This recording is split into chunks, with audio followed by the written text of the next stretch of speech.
Hey, welcome to BSB TV. I've got with me Ian Jacobs, who's a three-time world champion kickboxer. How you going, Ian? Fantastic, mate. Yourself? I'm excellent. Now, you're going to talk to us about what it takes to be the best. And apparently one of them is doing interviews in the car in transit.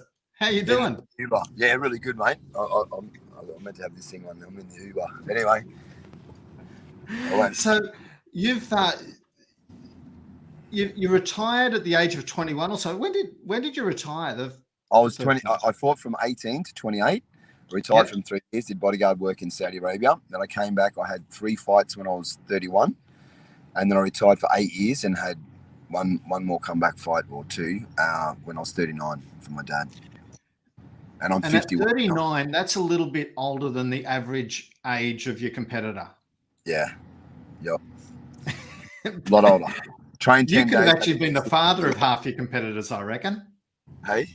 You could have been the father of half your competitors, I reckon. Yep. Without a doubt. At that age, definitely. Well, the age has changed. It used to be like 21 to 28, and then now the peak, your power peak as a human being is 28 to 32. But the best fighters now are around 32 to 30 to 40 actually now. With all the health, nutrition, wisdom, supplements, all that sort of stuff, they peak a bit later. So you've got the old mind with the young body still, so there's a little bit more longevity than normal now. And in fact, training is very different from what it was in your earlier day. Yep. Well, when I was training, mate, I remember that second day training, my or first day doing sprint work. Can I just drop off here, mate? Yep. My trainer made me do sit-ups in a green ant's nest. And like when you were training, if I broke my toe or something, he'd tell me. Excuse me, just 1 second. Sorry, guys. You're right. So basically, Ian's just got to get out of the cab. So exciting. We'll roll with whatever we've got. The thing is, when you used to train, it was like you'd break your bones or you get injuries, and you used to train through it. You know what I mean? And you thought that killing yourself was the best way to train. Mentally, it's good because you're conditioned to be able to handle anything. But physically, it's one of the worst things you can do. Overtrain, train through injuries. I need a lot of operations now because of the work, the torture I put myself through training and not stopping and doing the rehab properly and all that sort of stuff. Whereas now the sports science is really, really a lot better, a lot wiser, and you train a lot smarter with sports science now. And I've got to say, there are a lot of analogies there between training to become a world champion and running your own business in relation to some people think, I've just got to keep going. I've got to keep going. But doing more of the same is sometimes more damaging than actually having a break, doing a reassessment and resetting your goal. Yeah. And the same thing applies with business, like with business too, you can overwork. Sometimes it's better to just down tool, recover, rest, have a rest and come back to it. The same thing with training, like you really can. And there's lots of space and for pushing yourself at times, testing yourself. If you're a fighter, you do need to do these things so you're mentally conditioned to be prepared for any sort of trauma or any sort of situation that you're going to experience in the ring, because all sorts of stuff happening out there. I remember one of my fights, the bell went, I dropped my hands, got hit on the bell. I turned around, I looked in the corner, looked like it was 100 meters away, and I'm thinking, how am I going to get there and get back in a minute? And then the next round, I've come back and I'm abusing Wayne. I'm going, Wayne, who's watching the time? I was out there for at least an hour or 2, and he's going, shut up, listen to me. Because you get time, so all sorts of weird things happen. And the weirdest thing was, when I was training for that fight, Mount Glorious is 6Ks, like up a mountain. And I'd run it. We used to have to get under 30 minutes, which is anyone that knows running flats fast on a mountain. I've run it, and I've known in myself, I thought that I'd smash that time. And Wayne gets to the top and he goes, are you serious? That's over 30 minutes. We're doing it again. You better make it, or we're going to do it again. I ran it, and I get up and he goes, and he starts abusing me. He's going, we'll sit here all day. We're going to run it again. So I've done 18 Ks, right, up the thing. But what happened when I had that time distortion in the ring, I was mentally conditioned to be able to do that. Like it's crazy what he Yeah. put me through. But so there's warrant to do these sorts of things and test the mind, test the body in different arenas. And so he's like the real life Mr. Miyagi. He's old school. You know what I mean? He believed that if you went through, he tortured you. If you went through every pain, nothing would shock you in the ring. So he'd always try and test you and push you and all that sort of stuff. Which also brings up a really important another lesson. It's important to have the right team around you and to actually be working with the team. And I'll say this, I am who I am because of my trainer and because of my supporters, teams and all that, and mentors in life and in business in life. It's the secret to success. You have to have mentors, and like a trainer, I call it champion's trust. If my trainer in the middle of a fight said, put one hand behind your back, I'd look at him and go, and I'd do it. I would not question. I'd just do it and make it work. And you have to have that champion's trust, no matter your mentors, your guides, the people that you believe in your team.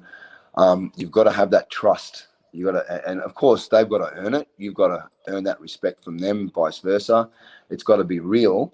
But once it's real, you've got to trust those people, you know, with your life, with your purpose, with whatever it is. Yeah. So the team is so important, and mentors in life, in business, personal, is incredible. What, you know, like I have things like I do a lot of talking with kids and schools and troubled kids and stuff like that. And like I'll save them 10 years of heartache in 5 minutes having a conversation. And I've had those conversations. Like I remember as a kid, we used to have a corner shop, and I'd sit down, I'd be riding the bike, and I'd deliver the groceries to the old people. And I'd sit down and have a cup of tea and biscuits, and I'd listen to them for hours and just learn and learn. You know, we got I got a lifetime of knowledge before I was like 10, you know, as a kid. And they're the imperative parts to success, you know, personally in business and in the ring is a good team. Like I am who I am because of my team and especially because of my trainer, Wayne, without a doubt. Which is really cool, because what we're offering here, and what having a chat with you and Kim from your office, we decided that what we're going to do is we're going to offer 16 people. I think that's the number, isn't it? Yep. So 16 people.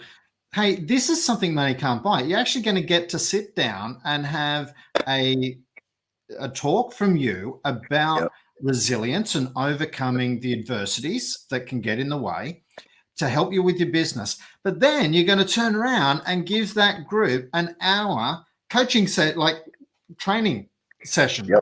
Yep. And the thing is that people go, oh my God, I'm not training with you. You're a world champion. You'll kill me. No. When you're smart, you make training simple. So what I'll do is it'll be the easiest session you've ever done and the most empowering workout you've ever had. Like I master that. And that's the secret of training with someone that's really good at what they do. You know what I mean? And I'll work at everyone's level. You can be an elite athlete, or you can be 80 years of age. You'll get the best out of it, you know? And that's a business I used to run. We used to run was called the World Champion Experience. It's middle-aged health, fitness, well-being, longevity, and disease prevention. So there's a lot of knowledge in here, and everyone gets something out of it. It's about working smarter, not harder. Like in business, same as training. It's exactly the same thing. So fantastic. So we'll put, if you're interested in coming along to a training session with Ian in a team environment, and actually getting, you know, some lessons on resilience beforehand. As I said, not the sort of thing you do very often. How often do you put this sort of thing on? Me? Yeah. Oh, mate, the business that we've got here, I've created a new sport, a new training system called Thunderfit. It's cardio, core strength, stability, endurance. First time someone's put it all together, but I've made it really simple. So I'm doing this like weekly, mate, at the moment. Yeah. Well, that's the training sessions. But how often do you actually stand there beforehand and give them a, you know? Oh, the talking stuff. That talk. I'm getting back into it. I've done a couple now this year, but I'm really it's something that I really do have a gift. I'm not trying to pull my own chain, but I have a gift, and I love sharing that gift. You know what I mean? Like when you come and do this, you'll change. Your life will change. That I guarantee. You'll be inspired. You'll be empowered. And you'll be educated to a different way to train, but also a different way to think, to live, to get focus in life and business. I give you a power that you'll take away, and that's my gift, and I love sharing it. Yeah. So fantastic. So if you're interested in coming along and having a, you know, ultimately a presentation from Ian and getting a free training session, something that's fairly rare, put your name down below, or we will have a link so that you can join a competition. We'll be drawing out entries from that competition. I think it's this time next week we're going to do that. The session's actually going to be on August 31. I think it's at 5 o'clock in the evening. I'll confirm that time for you, though. Yep. Fantastic. Excellent. Thanks a lot for giving us your time. I really appreciate that. And thanks for being really flexible in how we delivered it, with the fact that you got held up in your last meeting. Yeah, no problem at all. Look forward to seeing everyone. Thanks, mate. I'll catch you later. Bye, buddy. Bye.